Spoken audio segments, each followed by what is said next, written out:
Joining us now is Ukrainian parliament member Kira Rudik. Thank you for being here. So President Trump says if this meeting goes well, it could set the table for another meeting, this time with Putin and Zelensky. What are your expectations for today? Are you optimistic? Hello, Anna, and thank you so much for having me. We here on the ground are cautiously optimistic. We have seen so many things from President Trump over this past 7 months.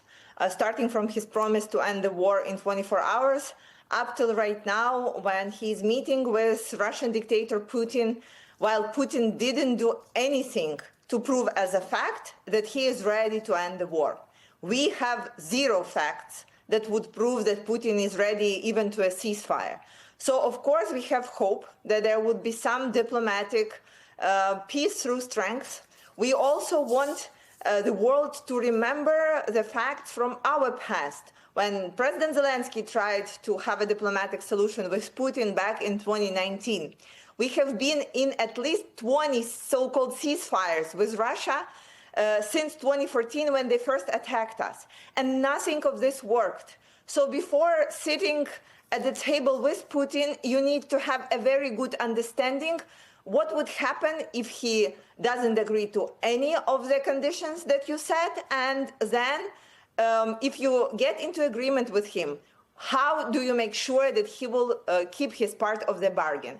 As of right now, again, today there were air raid sirens at least a couple of times throughout Ukraine. Russia keeps pushing us at the front line, so we see no signs that the war can end soon. And we know that currently Russia occupies about 20% of Ukraine. President Trump has been asked several times this week about whether he'll discuss territorial swaps with Putin. Today, he says that may come up in the discussion, but that it will ultimately be up to Ukraine. Here's specifically what he said on his way to Alaska. They'll be discussed, but I've got to let Ukraine make that decision. And I think they'll make a proper decision. But I'm not here to negotiate for Ukraine. I'm here to get them at a table. And I think you have two sides. Look, Vladimir Putin wanted to take all of Ukraine. If I wasn't president, he would right now be taking all of Ukraine. But he's not going to do it. If it ended the fighting, would the Ukrainian people be open to land swapping, or is that a non-starter? The main question would be, how do we make sure that this fighting wouldn't be resumed like the day after, right? Again, because we have been into this, Anna, so many times. We know what the ceasefire means by Russia, and we know that only the security guarantees is the way moving forward. So we at least can discuss how we going to live going to the future. Because, of course, legally, it's almost impossible for Ukraine to accept the territories. However, we will be going forward talking about what is happening on the ground. And, of course, for us, it is not the talk about territories.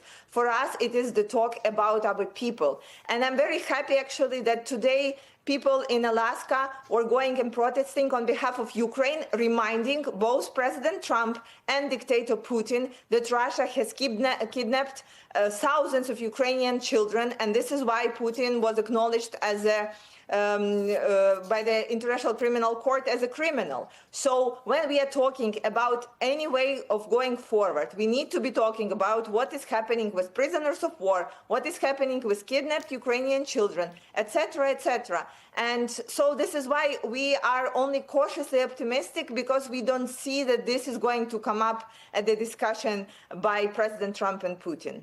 There is so much at stake. Kira Rudik, thank you very much for bringing us that perspective from Ukraine.